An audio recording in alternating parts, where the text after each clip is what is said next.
오늘 저는 내가 긍휼을 입은 까닭은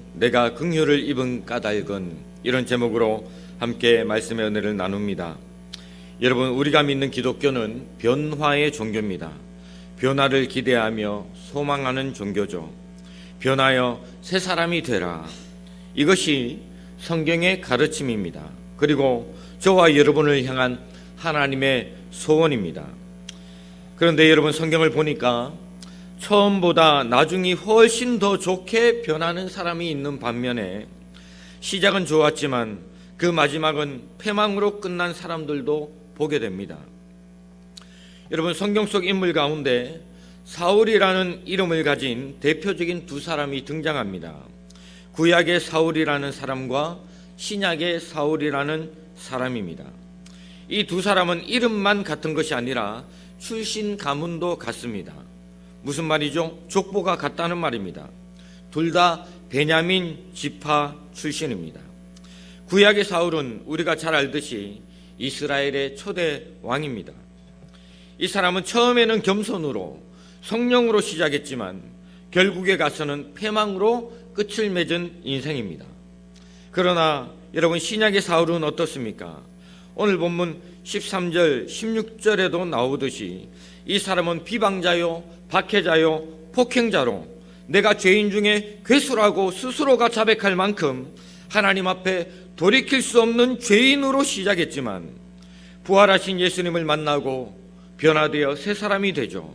그리고 기독교 역사상 가장 충성스러운 일꾼이 되었던 인물입니다. 여러분, 아무리 탕자처럼 주의 품을 떠나서 인생의 밑바닥을 살았다 하더라도 아버지의 은혜를 깨달으면 여러분 변화되게 되는 줄 믿으시기 바랍니다. 그러므로 여러분, 오늘 우리가 그냥 교회에 다니는 것으로만 만족하지 마시고 하나님의 은혜를 깨닫고 그 은혜 가운데 날마다 새롭게 변화되는 축복을 오늘 저와 여러분이 경험하게 되기를 소망합니다. 오늘 우리 교회도 날마다 하나님의 은혜 안에서 가면 갈수록 새로운 모습으로 변화되고 성장하고 부흥의 일기를 써가는 은혜가 있기를 간절히 바랍니다. 부족한 제가 우리 교회를 부임한 지 이제 1년 반이 넘었습니다.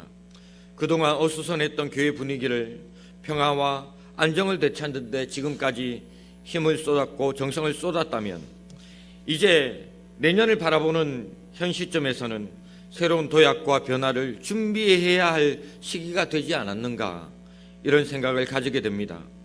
부족한 저와 또 세우신 당회를 중심으로 모든 성도들이 한 마음을 이루고 여기까지 달려온 것, 참으로 생각할 때마다 하나님과 성도들에게 그저 감사할 뿐입니다. 가만히 돌아보면요, 모든 것이 다 하나님의 은혜라고 밖에는 뭐라 설명할 길이 없는 것 같습니다. 이렇게 좋은 성도들 만나게 해주시고 이렇게도 빨리 교회가 안정을 되찾은 것도, 또 교회가 재정적으로 투명하고 빚지지 않고 여기까지 달려온 것도 이 모두가 하나님의 은혜요, 또 성도들의 사랑과 헌신과 희생이 있었기 때문이 아닌가 저는 믿습니다. 뿐만 아니라 하나님의 은혜로 귀한 장로님 한 분을 선출하는 일에 온 성도들이 같은 마음 같은 뜻으로 합해 주신 것을 생각할 때 얼마나 감사한지요. 우리 하나님께 영광의 박수 한번 올려드릴까요?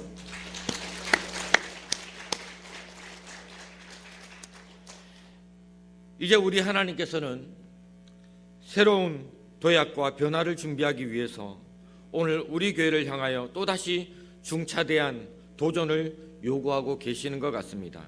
제가 원했던 바도 아니었고 제가 생각했던 것도 아니었지만 교회의 전반적인 분위기와 성도들의 목소리는 이제 새로운 일꾼들을 또다시 선출해서 교회 성장과 부흥의 새로운 불을 지펴야 한다는 인식이 한 목소리를 내고 있습니다.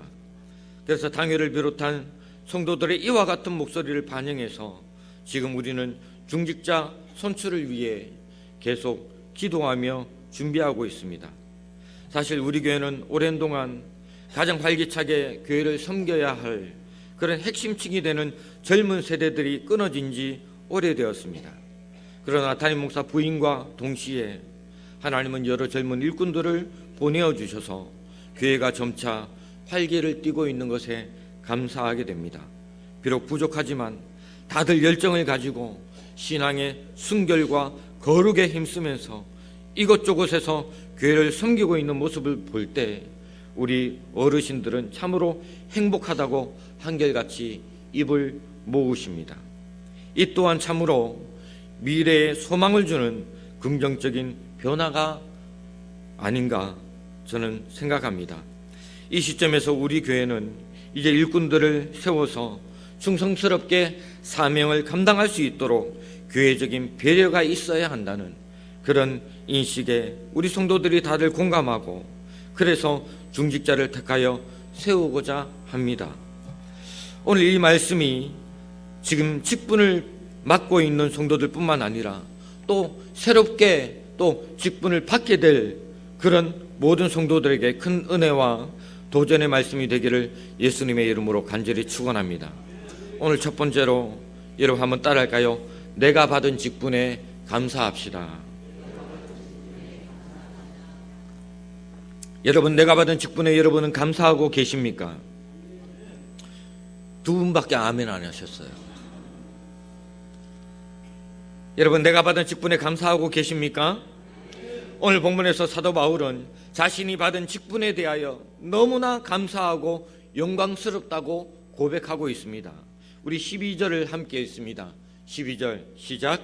나를 능하게 하신 그리스도 예수 우리 주께 내가 감사함은 나를 충성되이 여겨 내게 직분을 맡기심이니. 예수 우리 주께 내가 감사한다고 고백합니다. 자신에게 직분을 맡겨주신 것에 대하여 깊은 감사를 고백하고 있습니다. 여러분, 오늘 우리가 특별히 기억해야 할 것이 있는데 그것이 무엇인가 하면 내가 받은 직분은 사람이 준 것이 아니라는 사실입니다.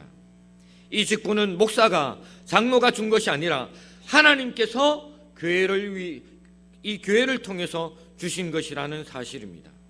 여러분, 하나님께서 나에게 직분을 주신 것이기 때문에 그래서 우리가 내가 받은 이 직분에 대하여 자랑스럽고 영광스럽게 여겨야 할 줄 믿습니다.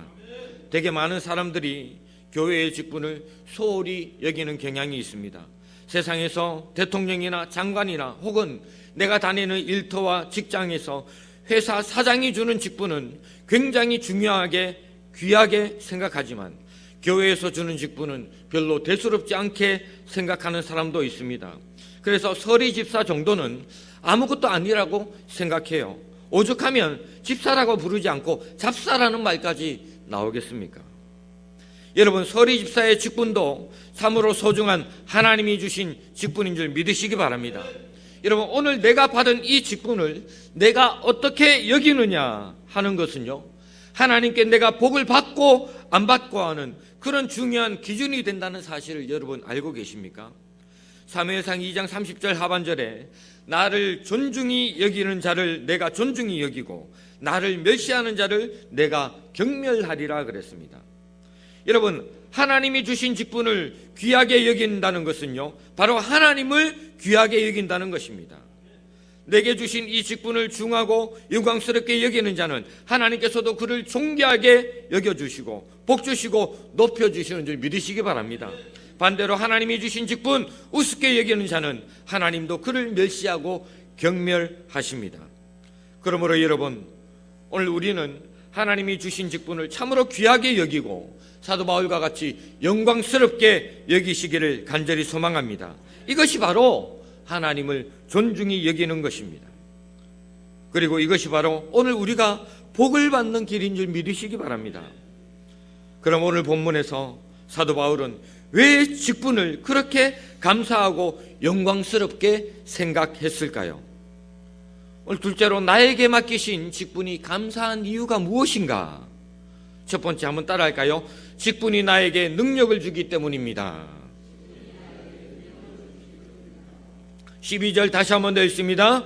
나를 능하게 하신 그리스도 예수 우리 주께 내가 감사함은 나를 충성되이 여겨 내게 직분을 맡기심이니. 나를 능하게 하셨다 이렇게 말씀합니다. 여기 능하게 하셨다는 말씀은 말 그대로 하나님께서 나에게 주신 이 직분이 나에게 힘과 능력을 공급했다는 말입니다. 여러분, 우리가 하나님께로부터 받은 이 직분을 감당하려면요, 그 직분에 걸맞는 성령의 능력과 지혜와 하나님의 도우심이 필요합니다. 그래서 하나님은 내가 받은 이 직분 잘 감당할 수 있도록 하기 위해서 능력을 공급해 주세요.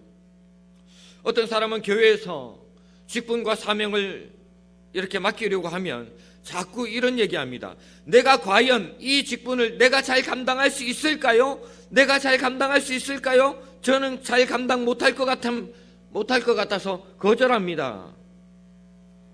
그러나 여러분, 오늘 저와 여러분의 힘으로 내가 받은 직분 감당하는 게 아니에요.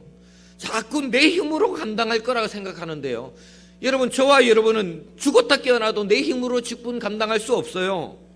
하나님께서 나에게 직분을 주실 때에는 내 힘이 아니라 하나님께서 감당할 힘과 능력을 함께 주시는 줄 믿으시기 바랍니다. 사도 바울은 이 사실을 깨달았기 때문에 지금 감사하고 있는 겁니다. 내가 이 직분 감당할 수 있는 능력이 있어서가 아니라 이 직분으로 하여금 하나님의 능력이 부어지고 하나님의 은혜와 능력이 함께함으로 말미암아 이 직분을 감당하게 되었다는 것을 깨달았기 때문에 감사하고 있죠. 오늘 둘째로, 왜 직분을 주신 하나님께 사도 바울이 감사하고 있습니까? 바로 직분을 통해 하나님의 은혜가 풍성히 임하게 되기 때문인 줄 믿으시기 바랍니다. 무엇이 임한다고요? 하나님의 은혜가 직분을 통해서 임합니다. 14절을 함께 읽습니다. 14절 시작. 우리 주의 은혜가 그리스도 예수 안에 있는 풍성하였도다. 우리 주의 은혜가 넘치도록 풍성하였다, 이렇게 고백합니다. 여러분, 우리가 받은 직분을 잘 감당하려면요, 능력과 힘도 필요하지만 무엇보다도 하나님의 은혜가 필요합니다. 그래서 하나님은 직분자에게요, 풍성하게 은혜를 베풀어 주시는 겁니다. 내가 받은 이 직분 감당하면 감당할수록 더 풍성하게 하나님의 은혜가 임하는 것을 여러분 깨닫게 될 거예요. 사도 바울은 자신이 받은 이 직분 때문에 넘치도록 부어주시는 이 하나님의 은혜를 내가 지금 풍성하게 누리고 있다고 간증하고 있는 겁니다. 여러분, 목사는 목사이기에 목사에 걸맞는 은혜를 주시고, 교사, 찬양대, 목자, 남녀 전도회 회장에게는 각각 그 직분과 사명을 따라서 은혜를 주시는 겁니다. 그 은혜를 주시되 풍성하게 철철 넘치도록 부으시는 줄 믿으시기 바랍니다. 그래서 여러분, 하나님의 은혜는요, 직분에 정비례하여 임할 때가 많습니다. 그러므로 여러분, 할 수만 있다면 더 많은 직분과 사명을 감당하는 것이 사실 여러분, 믿음 생활하면서 은혜를 누리는 비결입니다. 오늘 사도 바울은 자신이 받은 그 직분 때문에 하나님의 은혜가 넘치도록 나에게 풍성하게 임했다고 하는 거예요. 셋째로 여러분, 왜 직분 주신 것이 감사한가요? 한번 따라할까요? 직분이 신앙생활의 끈이 되기 때문입니다. 여러분, 직분은 나에게 은혜만 주시는 게 아니에요. 나에게 은혜만 주시는 것이 아니라 나의 신앙생활을 붙들어주는 끈과 같습니다.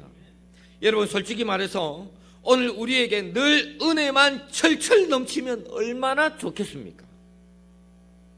그러나 우리가요, 인간이기에 너무 연약하고, 그래서 은혜가 떨어지고 내 육신의 생각대로 살고 싶을 때가 있을까요, 없을까요? 세상 쾌락 누리고 싶고 내 마음대로 놀고 싶고 게으르고 싶고 주일 빠지고 놀러가고 싶을 때도 생길까요, 안 생길까요? 저도 그렇더라니까, 저도. 그런데 여러분, 직분 받고 나니까 그럴 수가 없더라는 거예요. 내가 목사, 장로, 목자니까 이번 주 찬양대 솔로 해야 하니까 못 빠지더라는 거니까. 못 빠진다니까요, 이정환 집사님. 여러분, 이 직분 때문에라도 꾸역꾸역 사명을 감당하게 되더라는 겁니다. 아멘이세요? 여러분, 목사가 주일 빠지는 거 본 적 있어요, 없어요? 왜요? 목사의 직분과 사명 때문에 그렇습니다. 제가 목사가 아니었더라면 아마 주일 빠지는 일 간혹 생길지도 몰라요. 그런데요, 내가 맡은 일, 사명이 있으니까 교회를 나오게 되고 은혜의 현장에서 봉사를 하고 주님의 몸된 교회를 섬기게 되더라는 겁니다. 솔직히 하고 싶지 않고 쉬고 싶은 마음 있지만 내가 받은 그 직분의 사슬이 오히려 내 신앙생활의 끈이 되어서 나를 충성된 사명의 자리로 인도하더라는 거예요. 그 직분이 나를 끌어당기고 있는 겁니다. 내 삶을 이끌고 있는 거예요. 여러분, 이걸 가리켜서 은혜라고 하는 겁니다. 직분 때문에라도 내가 신앙생활에 열심을 낸다는 얘기입니다. 어느 주일날 늙으신 노모가 아들을 깨웁니다. 아들아, 빨리 일어나, 교회 가야지. 엄마, 오늘은 쉬고 싶어요. 너무 피곤해요. 아들아, 그래도 가야지. 이러다 늦겠어. 얼른 일어나. 엄마, 제발 나 좀 깨우지 마세요. 오늘은 정말 가고 싶지 않다니까요. 이때 늙으신 노모가 뭐라고 말합니까? 너만큼은 가야지. 무슨 일이 있어도 가야지. 너는 꼭 가야 돼. 네가 담임 목사잖아.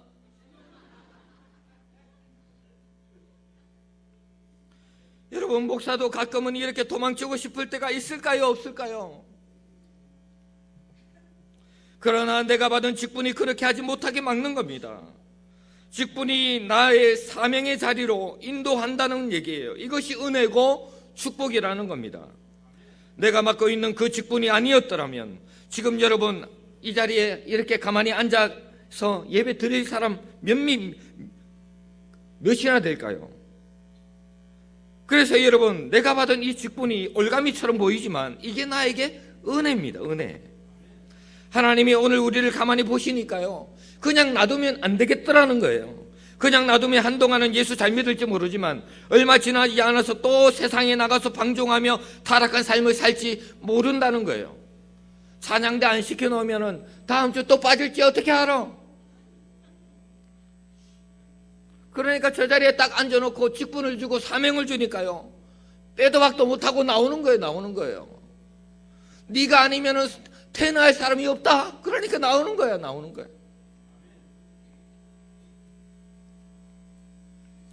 그런 나를 우리 하나님이 너무나도 잘 아시기 때문에 긍휼히 여기셔서 나에게 직분을 주신 겁니다. 사명 일자리를 주신 거예요. 그래서 여러분, 직분이 나로 하여금 신앙생활을 잘할 수 있도록 이끌어주는 끈이 된다는 사실을 믿으시기 바랍니다. 그러므로 여러분, 이것이 바로 나에게 베풀어 주신 은혜인 줄 깨닫고 내가 맡은 직분을 귀하게 여길 수 있기를 바랍니다. 그 직분이 나에게 생명을 주고 나를 살리는 거예요.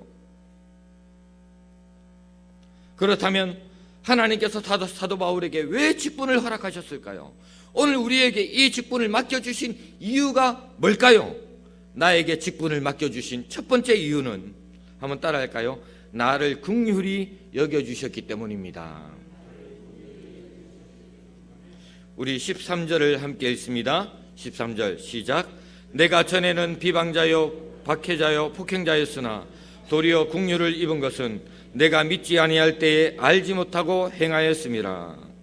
여러분, 사도의 직분을 받은 바울은요, 자신의 이러한 직분이 바로 하나님의 긍휼을 입은 까닭이라고 고백합니다. 여러분, 원래 사도 바울이 어떤 사람이었습니까? 옛날 그는 비방자였고 박해자였고 폭행자였습니다. 여러 면에서 볼 때 그의 과거의 삶은 오늘 우리보다 훨씬 더 악한 삶을 걸어왔습니다. 그는 예수 믿는 사람을 잡아다가 옥에다 가둡니다. 심지어 스데반 집사까지 돌로 쳐 죽이는 악한 짓을 서슴지 않고 행했던 사람입니다.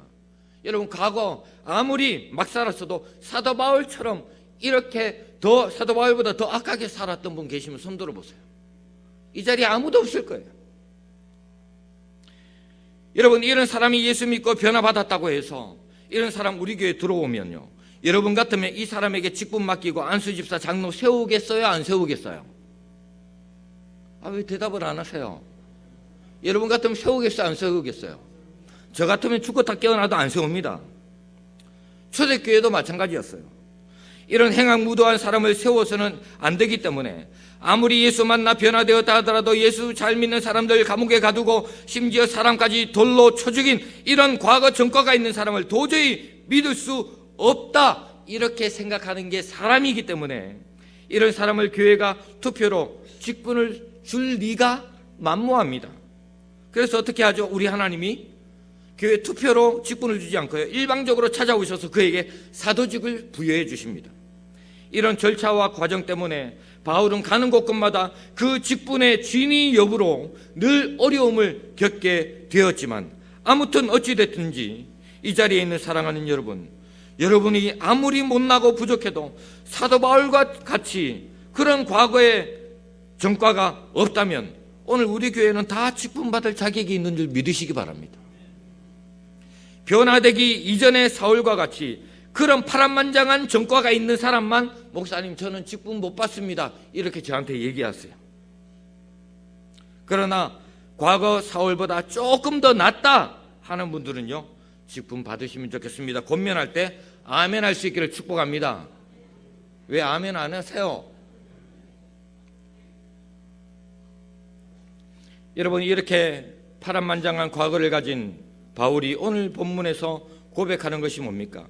내가 과거 이런 전과가 있었던 사람이었는데 부활하신 예수님이 나를 만나주셔서 나를 변화시켜 주셨고, 그 은혜를 허락하신 그 하나님의 긍휼하심으로, 하나님의 나를 불쌍히 여겨주심으로 내가 이런 사도의 직분을 받게 되었다 고백합니다. 이놈을 그대로 두면 벼락 맞아 죽을 것 같고, 이놈을 내가 불러서 써야 되겠구나, 이렇게 긍휼히 불쌍히 여겨주셔서 직분을 주셨다는 거예요. 이런 하나님의 긍휼하심이 오늘 저와 여러분에게도 있었습니다. 이놈 목사 만들지 않으면 지멋대로 살다가 결국 감옥 가든지 아니면 자살하든지 하겠구나, 이래가지고 오늘 저를 목사 만들어서 그나마 사람 구실하고 교회를 섬기게 하신 줄 저는 믿습니다. 오죽하면 청신대학교 졸업할 때 제 사랑하는 누님이 네가 학교를 무사하게 졸업하게 된 건 하나님의 기적적인 은혜라고. 여러분도 마찬가지 아닌가요? 하나님께서 여러분을 가만히 보시니까 그냥 놔두면 안 되겠던 거예요. 안 되겠는 거예요. 그냥 놔두면 막 살 것 뻔하고, 여름엔 산이나 들로 냇가로 놀러 다니고, 겨울엔 방콕을 오고 가면서 도박에 미칠지도 모르고, 주식 노름에 빠져가지고 가산 다 탕진하도록 빠져들지도 모르고, 겨울엔 쓸쓸하다고 으르렁거리는 하이에나처럼 이 여자 저 여자 찾고 막, 이렇게 하나님이 우리를 가만히 보니까 그냥 놔두면 안 될 사람들이라는 거예요. 이대로 뒀다가는 언제 세상에서 또다시 방탕하고 방종한 삶을, 방종한 그런 삶을 살지 모르니까. 그래서 우리 하나님이 우리를 불쌍히 여기셔서 목사라는 틀 안에, 장로라는 틀 안에, 안소집사라는 직분 안에, 권사라는 신분 안에 우리를 딱 가두어 놓으신 거예요. 그래서 직분을 통해서 우리를 꼼짝 못하게 만드셔서 한눈 팔지 않고 사명 감당하면서 행복하게 살게 된 것이, 이것이 은혜라는 겁니다. 이것이 바로 오늘 저와 여러분을 긍휼히 여겨주신 하나님의 은혜예요. 이 모든 것이 다 하나님의 배려였고 하나님의 긍휼하심 때문인 줄 믿으시기 바랍니다. 만약에 저에게 하나님께서 목사라는 직분을 주지 않았다면 얼마나 제가 방종하며 살았을지 제가 제 자신을 봐도 불을 보듯 뻔합니다.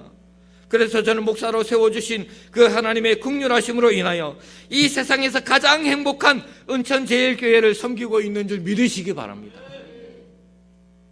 오늘 이 자리에 있는 모든 성도들이 저와 같이 예수 믿지 않았다면요, 이 세상에서 다 한가닥 할 사람들 아니에요. 그러나 이 하나님의 긍휼하심을 인하여서 우리가 예수 믿고 직분을 받아서 지금 내 사명을 감당하고 있으니 이것이 하나님의 은혜가 아니고 무엇이란 말입니까? 둘째로 나에게 이 직분을 맡기신 이유가 뭡니까? 두 번째는요, 한번 따라할까요? 나를 충성되이 여겨주셨기 때문입니다. 12절을 다시 한번 더 읽습니다. 12절 시작. 나를 능하게 하신 그리스도 예수 우리 주께 내가 감사함은 나를 충성되이 여겨 내게 직분을 맡기심이니. 여기 충성되이 여겨주셨다, 이 말은 성경 원어로 볼 때 과거 시제로 되어 있습니다. 그러니까 하나님이 변화되기 이전의 사울의 모습을 보고 하나님이 충성되이 여기셨다, 이렇게 말씀한다는 거예요. 그런데 여러분, 변화되기 전에 사울의 모습이 충성과 관련이 있습니까? 전혀 관련이 없어요. 오히려 그는 벼락 맞아 죽을 짓만 행했던 사람 아닙니까? 스데반 집사 죽였죠. 다메섹에 가서 예수 믿는 사람들 잡아 죽이려고 했습니다. 한마디로 그는 교회와 성도들의 원수였고, 근데 이게 무슨 충성이란 말입니까? 그러나 그럼에도 불구하고 하나님은 그를 충성되이 여기셨다고 얘기합니다. 여러분, 이 말의 의미를 오늘 우리가 오해 없이 잘 새기면 좋겠습니다. 여러분, 바울은 변화되기 이전에 하나님과 교회의 원수로서 비방자, 박해자, 폭행자였죠. 하나님을 모르고 죽을 똥 살 똥 자신의 신념을 따라 목숨 걸고 자기가 맡은 일에 최선을 다합니다. 단지 하나님을 제대로 알지 못했을 뿐입니다. 이런 그가 그리스도 안에서 변화받고 직분을 받으면 역시 그가 죽을 똥 살 똥 하나님께 충성할까요, 안 할까요? 그가 만약에 예수를 제대로 믿고 변화되면 과거에 하나님 없이 열심히 살던 그 열심 가지고 하나님께 충성할 것입니다. 그래서 하나님이요, 그의 그런 충성됨을 보시고 그의 열심을 믿어주셨다는 얘기입니다. 지금은 하나님과 교회의 원수지만 앞으로 엄청나게 충성할 하나님의 일꾼으로 변화될 것이라는 사실을 하나님이 믿어주셨다는 거예요. 이게 은혜죠. 여러분, 지금 여러분들 가운데 오랜 동안 하나님의 품을 떠나서 세상적으로 열심히 놀았던 분 계세요?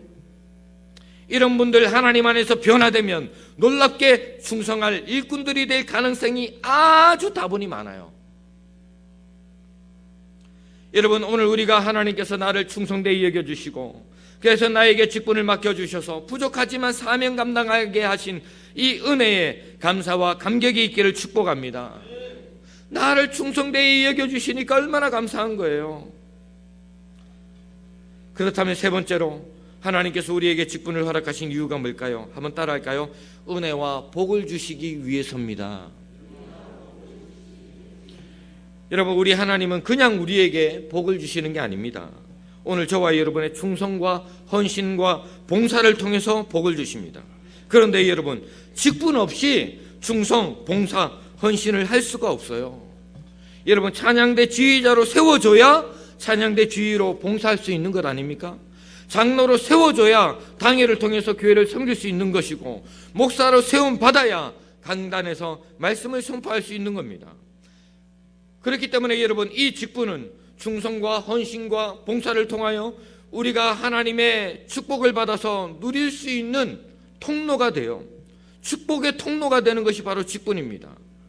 오늘 우리에게 더 큰 복을 주기 위해서 허락해 주신 직분이라는 사실입니다. 그러니까 여러분, 하나님께서 주신 이 직분을 허락해 주신 것에 대해서 여러분 감사할 수 있기를 바랍니다. 내가 받은 이 직분에 충성 다해 보십시오. 하나님의 은혜와 축복이 쏟아부어지게 되는 겁니다. 그렇다면 마지막으로 여러분, 나에게 직분을 주신 그 하나님의 긍휼을 오늘 저와 여러분이 입은 까닭이 뭘까요? 내가 긍휼을 입은 까닭이 뭘까요? 사도 바울은 과거 자신의 삶이 비방자요, 박해자요, 폭행자요, 죄인 중에 괴수였지만, 벼락 맞아 죽을 마땅한 죄인이었지만 그런 자신을 믿어주시고 충성되이 여겨주셔서 사도의 직분을 맡겨주신 그 하나님의 은혜를 생각할 때 그저 백골난망이라고 고백합니다. 죽어서도 잊지 못할 하나님의 은혜임을 고백하는 거예요. 자신을 그렇게 사랑하셔서 직분을 맡겨주신 그 하나님의 은혜 앞에 그는 정말 혼신을 다해서 충성과 헌신의 삶을 살게 된 겁니다. 오늘 우리도 그러해야 합니다. 하나님께서 나 같은 것이 뭐라고 목사로 세우셨을까요? 나 같은 게 뭐라고 목자로, 찬양대원으로, 교사로, 내가 누군데 장로로, 안수집사로, 권사로 세우셨습니까? 이 하나님의 은혜와 긍휼을 생각하면 그저 백골난망 아닙니까? 우리 16절 함께 읽어보겠습니다. 16절 시작. 그러나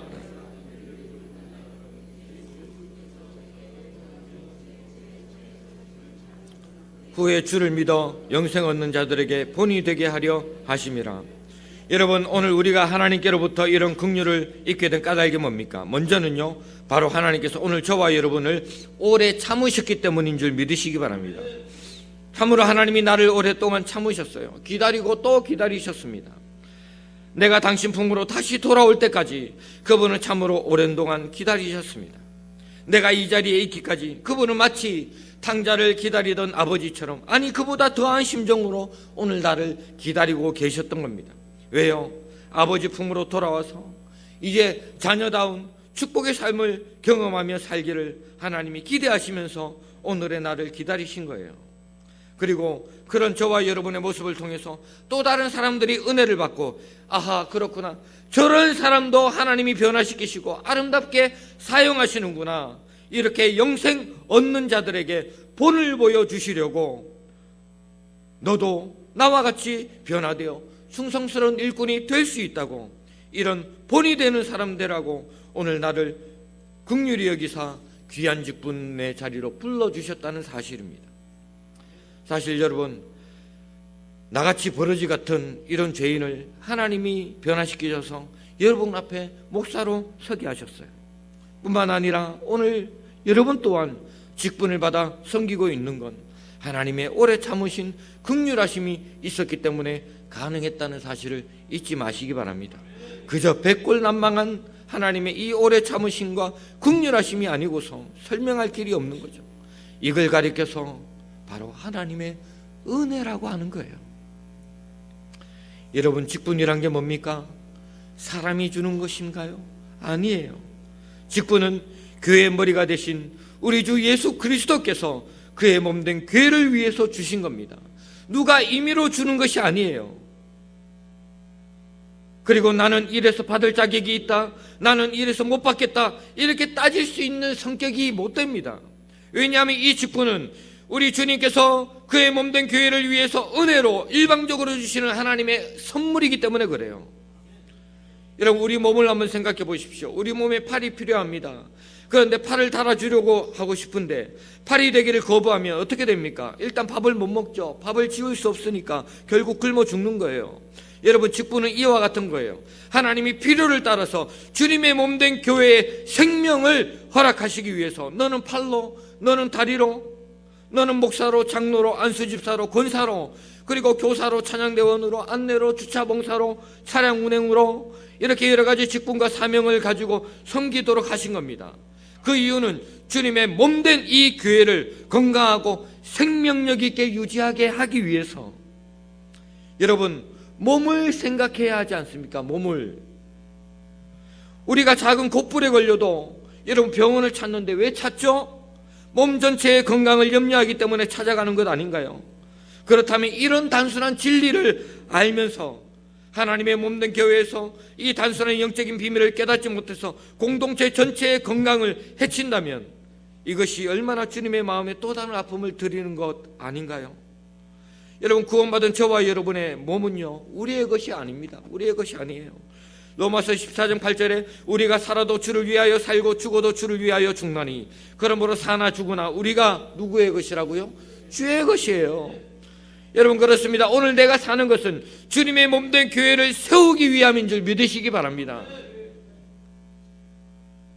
하나님께서 이런 주님의 몸된 교회를 건강하게 세우기 위해서 주님이 피로 값지고 세우신 이 교회를 통하여 직분받을 대상자를 선정하고 또 당회를 통하여 공포할 때 여러분 제발 믿음으로 순종하고 겸손하게 받아들일 수 있기를 축원합니다. 여러분, 모든 성도들은 한 마음으로 또 이들을 위해서 기도하고 축복하고 격려할 수 있기를 바랍니다. 그러면 우리 교회 안에 놀라운 기적들이 일어나게 될 거예요. 초대교회와 같이 우리 교회가 든든히 세워져 가게 될 것이고 말씀과 성령 안에서 평안 가운데 교회는 우뚝 세워질 줄 믿습니다. 사도행전 9장 31절을 보십시오. 온 교회 가운데요, 평안함이 임하고 든든히 서가고 주를 경외함과 성령의 위로로 그 수가 더 많아지는 역사가 바로 직분을 허락하신 주님 앞에 아멘으로 순종하며 함께 한마음 모을 때 이런 부흥의 역사가 일어나는 줄 믿으시기 바랍니다. 이런 교회를 위하여 함께 기도하고 수고하며 나아가지 않겠습니까? 말씀해 주려고 합니다. 여러분, 사도행전 6장에 보니까 초대교회의 첫 번째 최고의 난관이 7명의 직분자들을 세움으로 해결됩니다.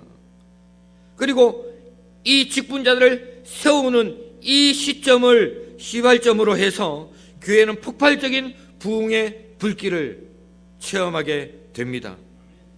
사도행전 6장 5절에서 7절 우리 다 함께 한 목소리를 읽습니다. 시작. 온 무리가 이 말을 기뻐하여 믿음과 성령이 충만한 사람